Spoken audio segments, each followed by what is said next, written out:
Hello बच्चों, चलिए प्रश्न को देखते हैं। प्रश्न है, एक समचतुर्भुज का क्षेत्रफल ज्ञात कीजिए जिसके शीर्ष इसी क्रम में 3, 0, 4, 5, ऋणात्मक 1, 4 और ऋणात्मक 2, ऋणात्मक 1 है। संकेत दिया गया है समचतुर्भुज का क्षेत्रफल बराबर 1/2 गुना उसके विकर्णों का गुणनफल। तो प्रश्न को हल करें उससे पहले जो प्रश्न की मुख्य अवधारणा है उस पर विचार कर लेते हैं। तो इस प्रश्न के लिए जो मुख्य अवधारणा है वह हो जाएगी निर्देशांक ज्यामिति।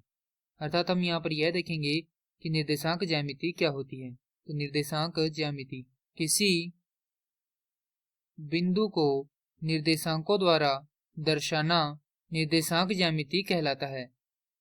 अब हमें यहाँ पर एक समचतुर्भुज दिया गया है, तो मान लेते हैं कि यह क्या एक समचतुर्भुज है जिसमें ये बिंदु A है, ये B, C व D है, जिनके निर्देशांक हमें क्रमशः दिए गए हैं।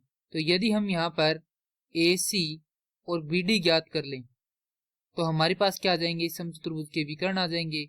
तो इन दोनों का गुणनफल को यदि 1/2 से गुणा करेंगे तो हमारे पास क्या आ जाएगा, इसका क्षेत्रफल आ जाएगा। तो यहाँ से हम ज्ञात करेंगे AC। तो AC क्या है, दूरी है, और निर्देशांकों द्वारा दूरी ज्ञात करने के लिए हमारे पास होता है दूरी सूत्र, और वो होता है दूरी सूत्र बराबर वर्गमूल x1 घटाव x2 का वर्ग योग y1 घटाव y2 का वर्ग।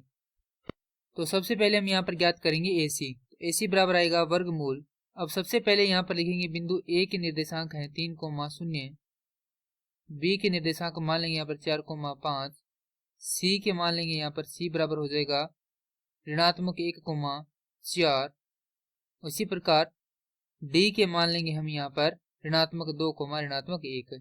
तो यहाँ से अब हम AC निकाल रहे हैं, तो x1 होगा 3 और x2 होगा यहाँ पर ऋणात्मक 1, y1 होगा 0 और y2 होगा यहाँ पर 4। तो मान रखेंगे, तो x1 अर्थात 3 घटाव ऋणात्मक 1 का वर्ग योग y1 अर्थात 0 घटाव 4 का वर्ग। हल करेंगे तो AC बराबर आएगा वर्गमूल 3 योग 1 का वर्ग योग ऋणात्मक 4 का वर्ग। तो AC बराबर आएगा यहाँ से वर्गमूल 4 का वर्ग योग 4 का वर्ग। तो ये हो जाएगा वर्गमूल 16 योग 16, तो वर्गमूल आएगा 32।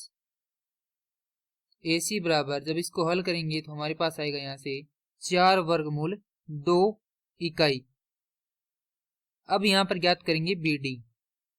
तो BD बराबर हो जाएगा वर्गमूल, अब यहाँ पर हमारे पास x1 का मान होगा 4 और x2 का मान होगा ऋणात्मक 2, y1 का मान होगा 5 और y2 का मान होगा ऋणात्मक 1। तो रख देंगे यहाँ पर।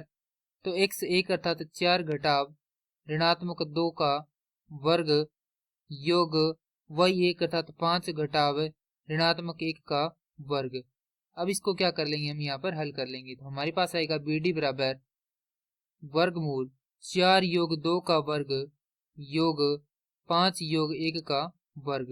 तो BD बराबर हो जाएगा यहाँ से वर्गमूल 6 का वर्ग योग 6 का वर्ग। तो BD का मान आ जाएगा यहाँ से हमारे पास वर्गमूल 72। इसको हल करेंगे तो BD बराबर होगा यहाँ से 6 वर्गमूल 2, और ये क्या हो जाएगी, इकाई में हो जाएगी। अब हमें ज्ञात करना है यहाँ पर क्षेत्रफल। तो यहाँ पर लिखेंगे समचतुर्भुज का क्षेत्रफल। सूत्र हमें यहाँ पर संकेत में दिया गया है, तो यहाँ से लिखेंगे 1/2 गुना में AC गुना में BD। तो मान रख देंगे यहाँ पर। तो 1/2 गुना में AC का मान है हमारे पास 4 गुना में वर्गमूल 2 गुना BD का मान है 6 गुना में वर्गमूल 2। तो यहाँ से हम देखें तो 2 से काटेंगे तो 4 कटेगा 2 बार, और इसे हल करेंगे तो यह आएगा 2 गुना 6 गुना वर्गमूल 2 गुना वर्गमूल 2। तो ये हो जाएगा 12 गुना 2, हल करेंगे तो आएगा 24 वर्ग इकाई। तो हमारे पास दिए गए समचतुर्भुज का क्षेत्रफल आ जाएगा 24 वर्ग इकाई, और ये क्या करना था, हमें ज्ञात करना था। मैं आशा करता हूँ कि यह प्रश्न आपको समझ में आया होगा। धन्यवाद।